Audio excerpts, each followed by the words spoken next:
see museums otherwise. In visitors a year. It's the largest concert hall in the metropolitan D.C. area. Most of all, our founders had a vision for a home. We have a home right here at 1776 D Street.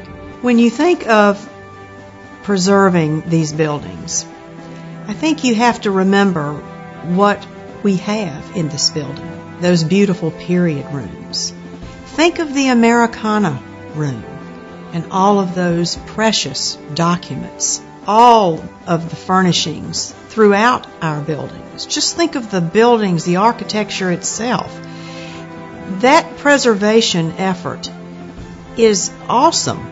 It is something that we're committed to doing, and it takes resources to do that. We have inherited these, and it's up to us to protect and preserve them. I think my first impression of a visit to 1776 D Street was that the entire complex of buildings was absolutely overwhelming.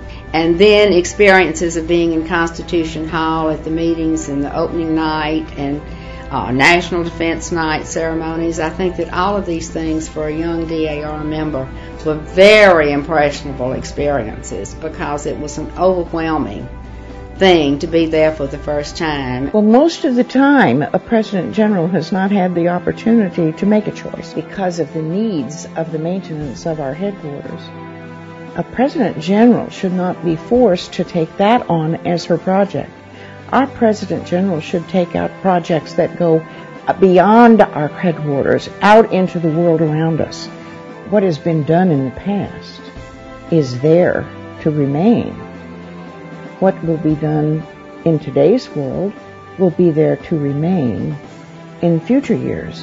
So everything we've done has not been in vain. So it is high time that we create some kind of an endowment that will preserve those buildings for years to come. It would be wonderful to have that endowment so you didn't have each administration have to have a project to raise funds for this, to prepare this building or do that building or anything else like that. So that's all taken care of so they can go ahead and do marvelous things, more things with the students, the education and conservation and restoration. And I see this Guardian Trust campaign as one that may take several administrations to raise the money, but our members will realize that they're doing the same thing today that our early members did in order to build the buildings, and they're building a fund, the Guardian Trust Fund, that will take care of our buildings forever.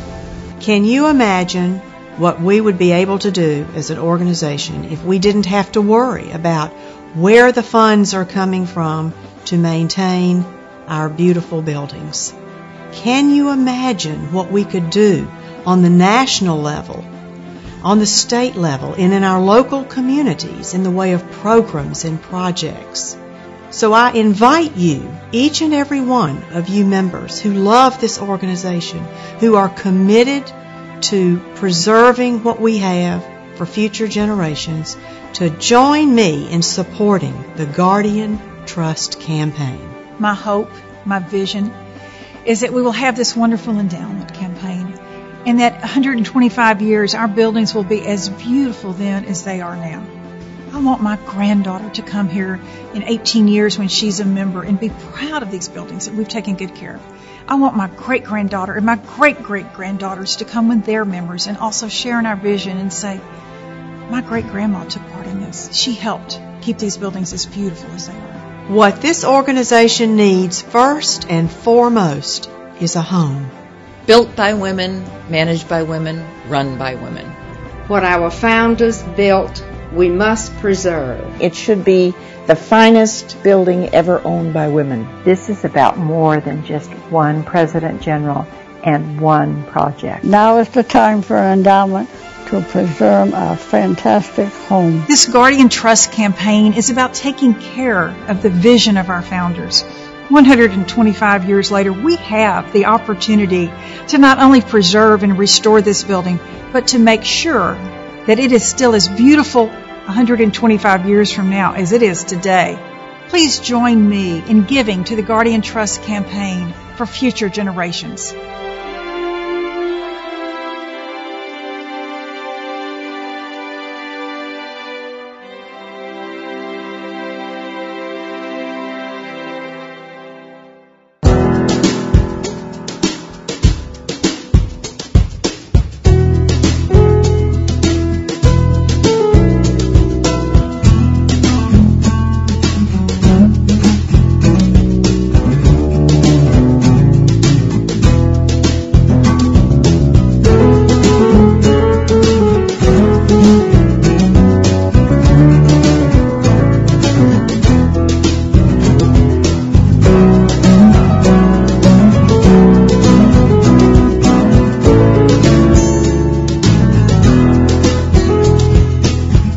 Almost 1 million women have joined the society since its founding.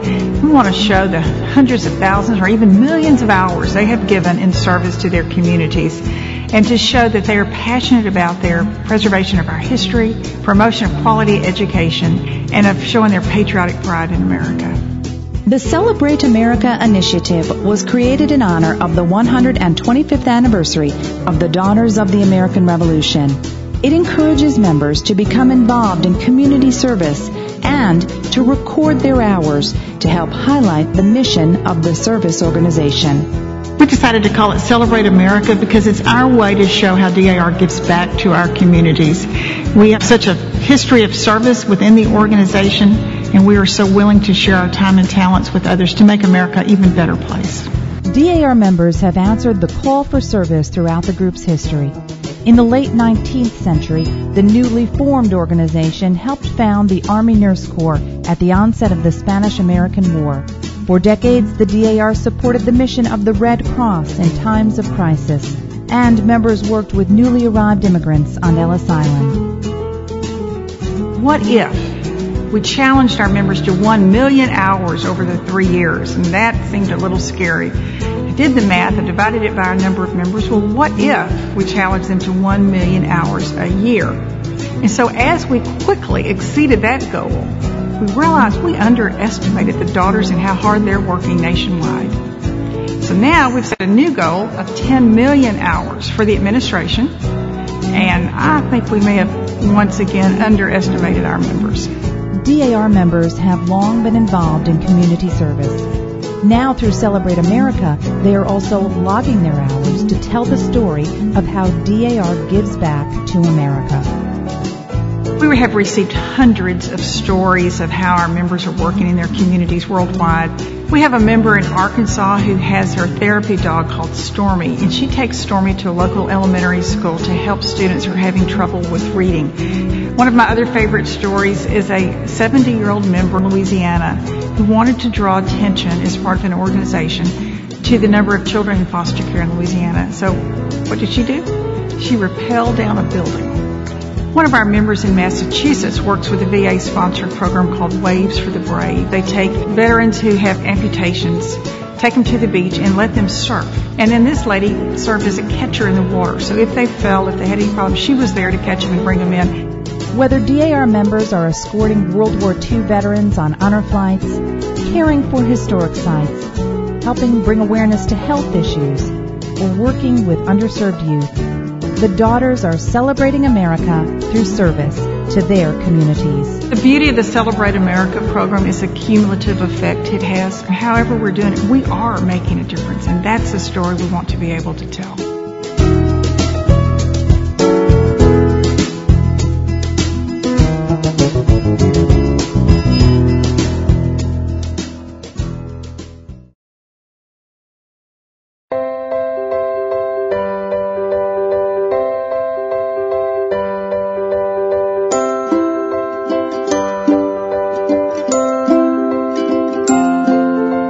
Knowing that other people care and that other people are out there wanting to do something good in their community, I think that's really powerful. As DAR members, when we think of service, it's very broad, and it is from the gifts that each person has to contribute. When you volunteer, not only are you taking all of the talents and the experiences that you have and putting them to work in the community, but you're also building up the community at the same time. We want a society founded on service. That was a quotation taken directly from Eugenia Washington, one of our founders. And over the last 125 years, that is exactly what has happened. DAR members have been involved in service to their communities from the beginning of the organization, and we continue to do that today. DAR itself is a very large organization. Almost 3,000 chapters in every state of the Union, as well as in numerous countries across the world. Those 177,000 women, wherever they find themselves, can impact their communities in very positive ways. So it starts from a very small effort. It might be a member recognizing the need that their community needs a food pantry, and she decides to organize it. She's making a difference in her community because one person saw the need, and decided to act on it? So I've been volunteering with Carpenter Shelter, I believe, for about 8.5 years. So now I generally volunteer on Sunday mornings. My very favorite responsibility is announcing breakfast. And it's my sole job to wake up the residents on Sunday mornings and tell them what an amazing breakfast is waiting for them. Associations in the community and community groups and the DAR and many other service organizations in our community really do make a difference, and we try and build as many connections to them as possible, recognizing that we do have a shared interest, healthy, strong communities. DAR only recently formed the Special Projects Grants Program at the national level, but DAR daughters have been helping their communities for the past 125 years.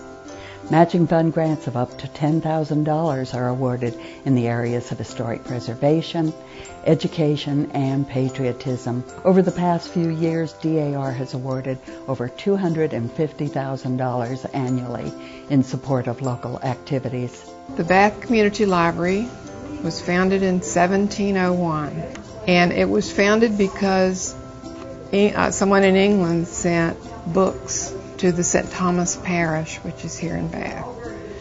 And it started then, and it's been going ever since. The DAR grant was one that would fund technology, computer technology. What we wanted to do was to get more computers so that we could offer classes. We even bought new computers for the staff. They had problems even checking out books sometimes, so now they're able to serve the patrons so much better because of the computer technology that the DAR grant paid for. Without the support of the DAR Special Grant Program, we would not be able to offer computer classes. We wouldn't be able to have room to bring in additional books as we were cramped before. Patrons' attendance has increased. We have community functions here. All of this we would be without the support of the DAR. Free Minds uses the tools of books, a book discussion, and creative writing to build a brotherhood and to enable these young men to see new possibilities for their futures. That is what I love about the DAR, like how it's so firmly planted that literacy and education is the way to change the world. It's hope, it's power. And so that started us off, that special projects grant on our Books Across the Miles. And we have to report today, it's amazingly successful. We met Free Minds when they were just starting to grow. They work with incarcerated youth, and many of them are illiterate or close to that. And as a chapter, we were trying to find things that we could do and be a part and make an impact and have fun. So it just really came all together. For DAR to be involved in Free Minds or in similar activities where we're working with parts of the community that really many people have given up on. That's very rewarding. I'm very grateful for DAR support, and I know our members are too, because we get all the books.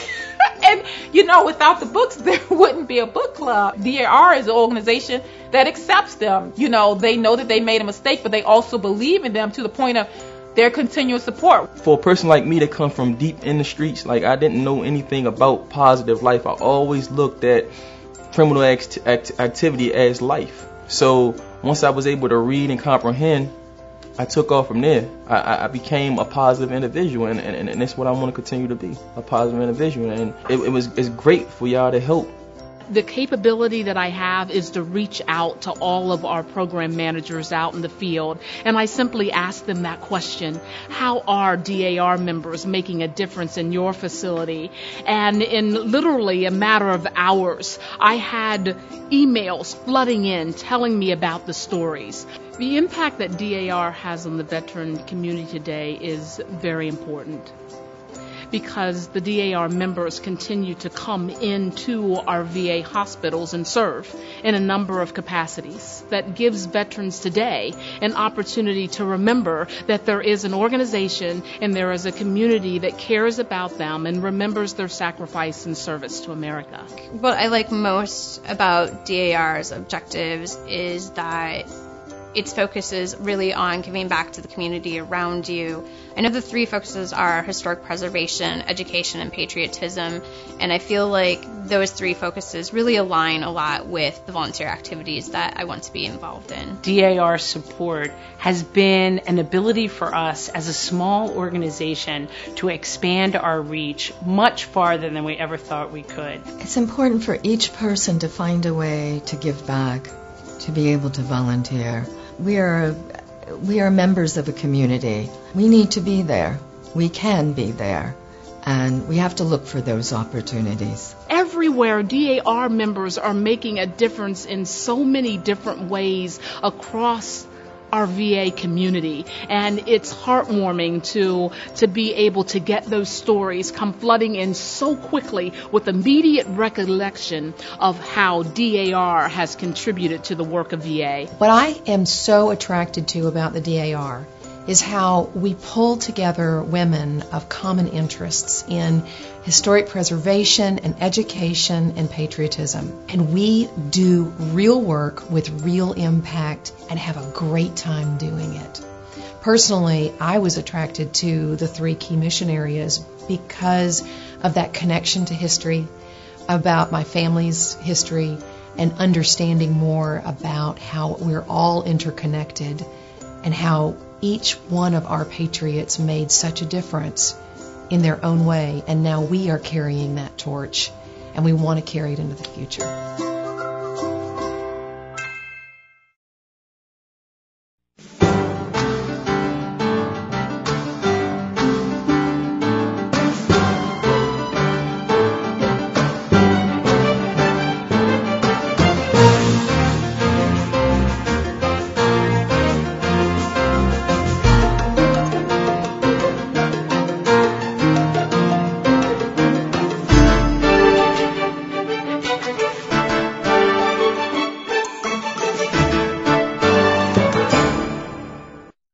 Women working together for America, sharing a bond that has lasted for generations. These are the Daughters of the American Revolution, dedicated to their love of God, home, and country. I'm very proud to be a member of the DAR because it encompasses all that I believe in. More than 2 centuries after their patriot ancestors founded this nation, today's DAR is still preserving the ideals that made America great by serving communities across the country. You get this wonderful feeling at the end of the day that I have accomplished something. I have made a difference. And the people's lives that you touched are infinitely more enriched because DAR has walked into their lives.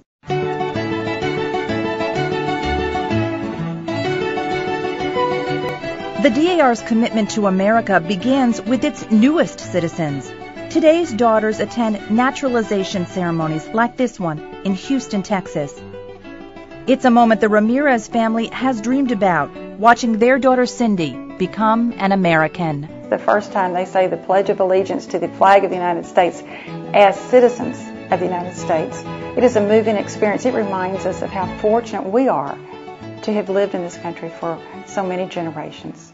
The DAR has supported immigrants since the days of Ellis Island, providing them with a citizenship manual and a warm welcome. And we want them to understand that we're glad that they're citizens and we recognize the commitment that they've made. They made us feel that we're no different, that we belong, and that's very important for us. This day is a very blessed day for me. I've been waiting for this day. To see their appreciation and to see their joy, I'm grateful to be able to share the day with them. The DAR has been proudly serving the public since 1890, when it was founded as an organization for women who are direct descendants of Revolutionary War patriots. Today's DAR is one of the largest service groups with 168,000 members and 3,000 chapters in the United States and abroad. Each year, daughters meet for Continental Congress at their Washington, D.C. headquarters. But the DAR is more than its pageantry, history, and beautiful buildings. Its members make it unique. The DAR member of today is definitely not a fence sitter. She's very well educated. She's a professional. She is the retiree. She is the stay-at-home mom. People think that DAR is for old ladies. My slogan is, it's not your great-grandmother's DAR. I'm today's DAR. I'm today's DAR. I'm today's DAR. We have women of all color, of all religions, of all politics. The diversity in DAR really attracted me to the organization because it's a really great group of women who are very dynamic and have a wide range of skills and experiences, and I've really learned a lot from them. Some of the most remarkable women that you will ever hope to meet are here in DAR. They're just fabulous to work with. The DAR is growing and it's changing, and I want to be a part of that change. I'm today's DAR. I'm today's DAR. I'm today's DAR. Today's Daughters are a diverse group with a common goal. Their mission is to promote patriotism, education, and historic preservation. It is the spirit of DAR, the spirit of patriotism, the spirit of service, wanting to do something for someone else. We can make an impact in this country, and I think that the more people can hear about DAR and the more people can know what we do, the more impact we can actually make.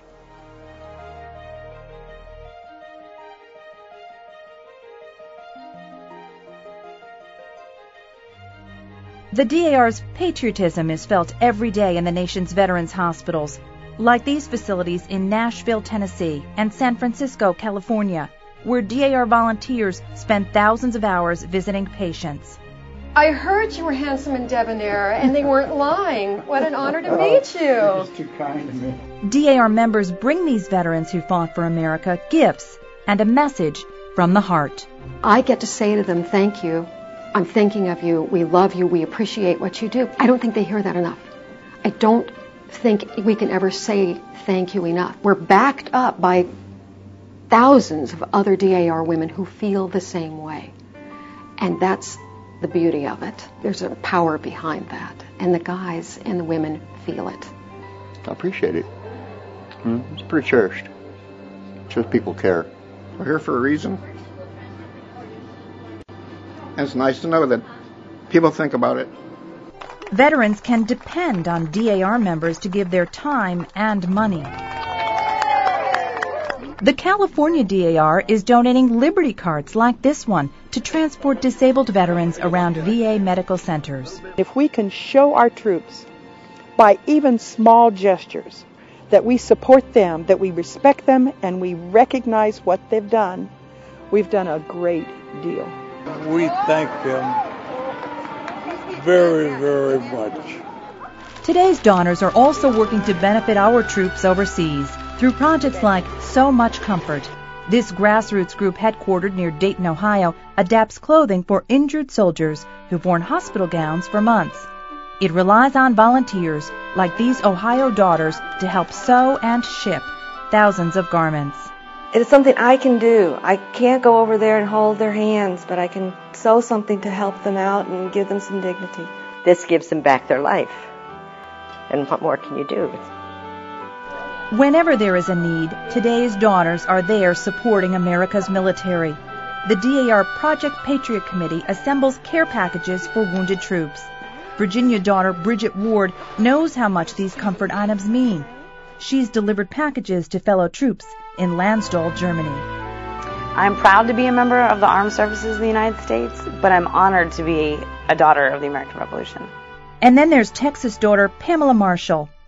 For this mother of two sons serving in combat areas overseas, DAR's patriotic mission is deeply personal.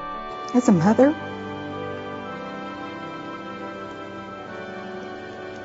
my heart is full. And as a citizen, I'm extremely grateful.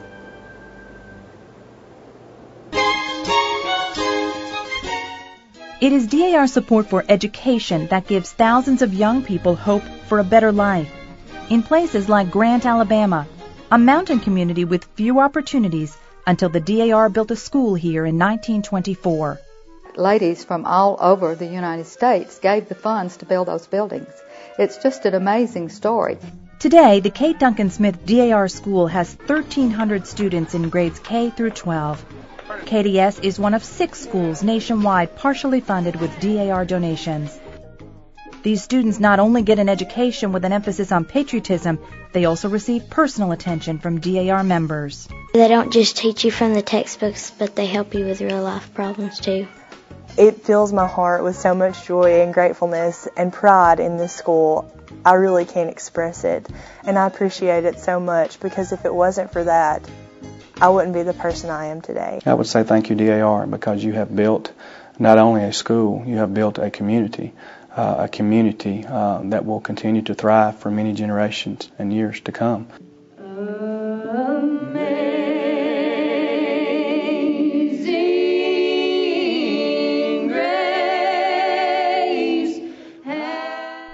KDS senior and musician Lindsay Atchley will be able to go to college thanks to the DAR. It's inspired me, I guess, to encourage other people and to make a difference, or just be a good citizen. You can reach out and help a child to make a difference in their lives. They in turn will make a difference in the life of our country. Today's daughters work with schools and literacy programs across the country. They recognize young people with scholarships and good citizenship awards. These New Jersey students are winners of the DAR annual essay contest, which helps children learn about history. DAR education programs also go far beyond the classroom. Welcome to the Pink Ribbon House. You ladies are in for a special treat today. Texas chapters gave tours of this designer-decorated Pink Ribbon House in Houston, owned by Royce Hassel and his wife Sylvia, a breast cancer survivor. The tours raised more than $500,000 for medical research.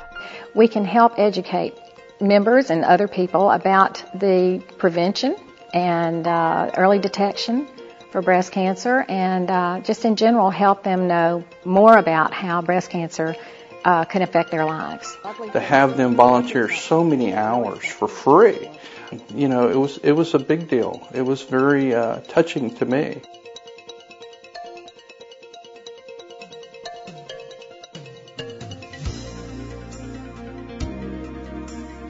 The DAR is dedicated to preserving America's historic landmarks, places like Meadow Garden in Augusta, Georgia. Built around 1790, this was the home of George Walton, one of the signers of the Declaration of Independence. It's important that we preserve this history and that we learn to appreciate our past, and it will hopefully give us courage and insight to move forward and to be better citizens. Georgia Daughters not only maintain this property, but they've also launched a campaign to attract tours so more people can learn about George Walton's contributions. And this is one way we can teach our children that there were men and women who were willing to sacrifice their homes and their lives and their property to give us the freedom that we have. The DAR has preserved hundreds of local properties and placed markers at historical sites across the nation. Its library also preserves one of the largest collections of genealogy records. To join the DAR, women must trace their lineage to a Revolutionary War patriot, any soldier or civilian who aided the cause. But with the help of DAR genealogists and the Internet, getting started on the research isn't hard. We discover new patriots every day, patriots of all backgrounds. And there are a lot of people here who are willing to help you find what you need. You can go to them, ask them for anything, you can share. It's just beautiful. For Tennessee daughter Pazetta Millette, it turned out to be a fascinating journey of discovery. I was so excited, I couldn't sleep. Not only did she find relatives she never knew, but she also uncovered family history lost for generations, history that can now be passed on to her children and grandchildren. To see what your ancestor did, the contribution that they made, history just comes to life. Today's daughters are not only preserving the past, they also care about America's future.